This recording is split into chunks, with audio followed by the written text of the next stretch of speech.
በጾም ወቅት ከእንስሳት ተዋጽኦ የምታገኛቸውን ንጥረ ነገሮች ሙሉ ለሙሉ መውሰድ ስለምታቆሙ ሰውነታችሁ እየደከመ በተደጋጋሚ የረሃብ ስሜት እየተሰማችሁ ሊሆን ይችላል።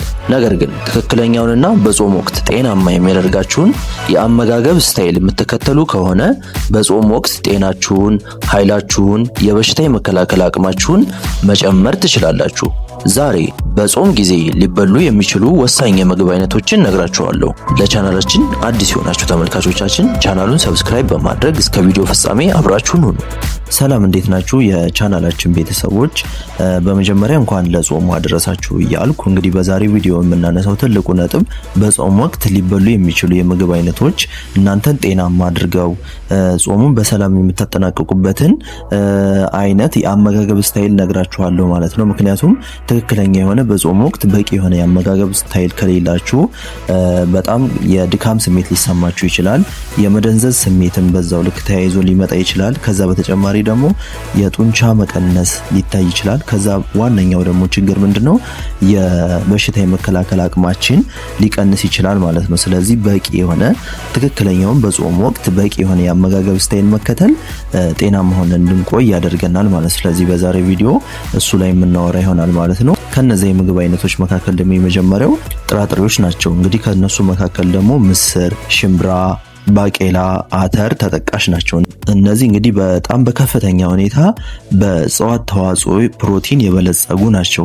እንግዲህ በጾም ወቅት እንግዲህ አብዛኛውን ጊዜ ስፖርተኞች ስፖርት ያቆማሉ። ምክንያቱም የእንስሳት ተዋጽኦ የሆነ ፕሮቲን አላገኝም፣ ስለዚህ ሰውነቴን መገንባት አልችልም ብለው ያስባሉ። ነገር ግን እነዚህን የእጽዋት ተዋጽኦ ፕሮቲኖችን በመመገብ ጥሩ የመስል ወይንም የጡንቻ ግንባታ ማካሄድ እንችላለን ማለት ነው። ከዛ በተጨማሪ በውስጣቸው ከፍተኛ የሆነ ፋይበር ይዘዋል። ከዛ በተጨማሪ ደግሞ እነዚህ ምንድነው የሚያደርጉት?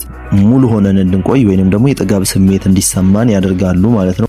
ከዛ በተጨማሪ እነዚህ ከፍተኛ የሆነ የደም የስኳር መጠንን መቆጣጠር ይችላሉ ማለት ነው። ስለዚህ እነዚህን ጥራጥሬዎችን በመመገብ ጤናማ የሆነ የጾም ስርዓት ማካሄድ እንችላለን ማለት ነው። በሁለተኛ ደረጃ የምናየው ደግሞ እነዚህ እህሎች ናቸው።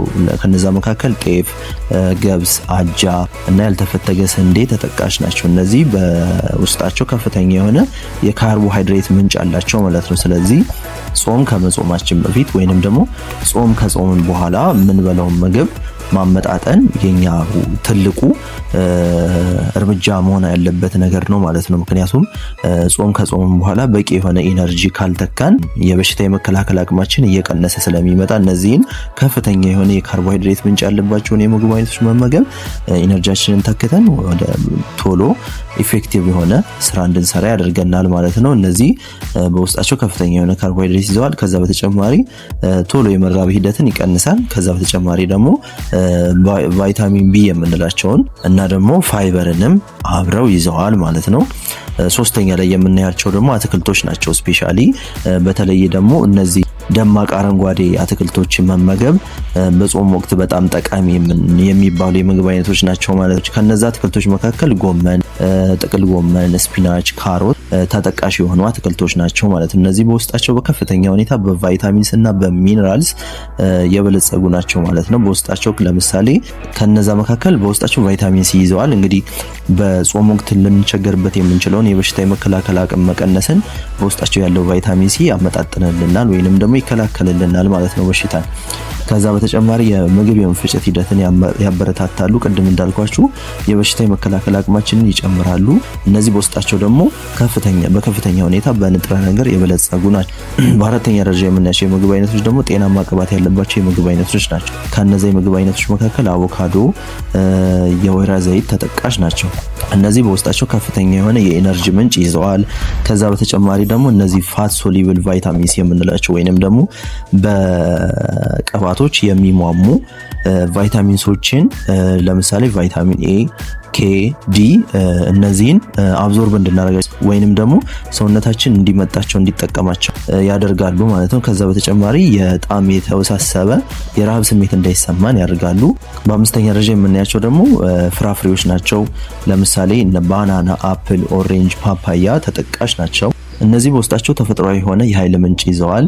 ከዛ በተጨማሪ አንቲኦክሲዳንትነት ባህሪ ያላቸው ሰውነታችን ደግሞ የፈሳሽ ምንጩን በእነዚህ ምግቦች ያገኛል ማለት ነው። ስለዚህ በቀን የሚያስፈልገን የፈሳሽ መጠን በመውሰድ ከነዛ በተጨማሪ ደግሞ እነዚህን አብሮ መውሰድ ሰውነታችን ጠንካራ ሆኖ እንዲቆይ ሃይድሬትድ ሆኖ እንዲቆይ ያደርጋል ማለት ነው።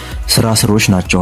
ከነዛ መካከል ድንች፣ ስኳር ድንች፣ ካሳዋ ተጠቃሽ ናቸው። እነዚህ በጣም አሪፍ የኢነርጂ ምንጮች ወይንም የኃይል ምንጮች ተብሎ የሚጠቀሱ የምግብ አይነቶች ናቸው። በአካባቢያችን ደግሞ በጣም በቀላሉ የምናገኛቸው የምግብ አይነቶች ናቸው። ለመፈጨትም ቀላል ናቸው ማለት ነው። እንግዲህ እነዚህን የምግብ አይነቶች በመመገብ ጾማችሁን ጤናማ በማድረግ የበሽታ የመከላከል አቅማችሁን በመጨመር ኃይላችሁንም በዛው ልክ በመጨመር ጤናማ የሆነ ጾም መጾም ትችላላችሁ ማለት ነው። መልካም ጾም ብያለሁ። ቪዲዮ ከተመቻችሁ ላይክ በማድረግ ቻናሉን ሰብስክራይብ በማድረግ የቻናላችን ቤተሰብ መሆን ትችላላችሁ።